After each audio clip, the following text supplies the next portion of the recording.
বিয়ের আনন্দ তখনও শেষ হয়নি, বাসর রাতও কাটেনি। নতুন বউকে ঘরে তোলার মাত্র কয়েক ঘন্টার মধ্যেই বিদ্যুৎস্পৃষ্ট হয়ে মারা গেলেন 22 বছরের নববর আহমেদ আনাস। গতকাল ছিল তার বউ ভাতের আয়োজন। বাড়িতে গরুও জবাই করা হয়েছিল, কিন্তু একটি স্ট্যান্ড ফ্যান সরাতে গিয়ে মুহূর্তে বদলে গেল সবকিছু।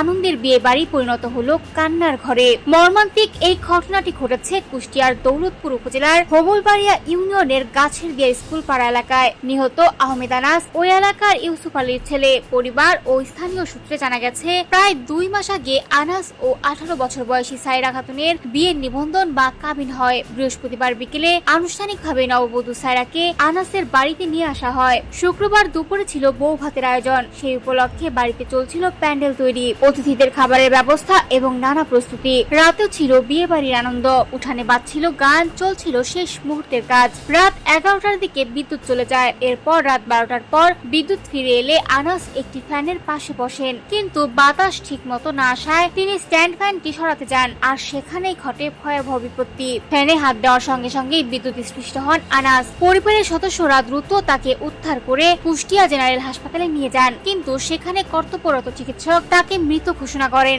আনাসের মৃত্যুর খবরে মুহূর্তেই বদলে যায় পুরো বিয়ে বাড়ির দৃশ্য। কয়েক ঘন্টা আগেও যেখানে ছিল হাসি, আনন্দ আর অতিথিদের কোলাহল, সেখানে রাত পেরোতে শুরু হয় কান্না ও আহাজারি। বাসর ঘরে যাওয়ার আগে স্বামীকে হারিয়ে শোকে ভেঙে পড়েন নববধূ সাইরা। আনাসের বাবা কান্না জড়িত কণ্ঠে বলেন, সবাই যখন আনন্দ করছিল, তখনই হঠাৎ তার ছেলেকে হারাতে হলো।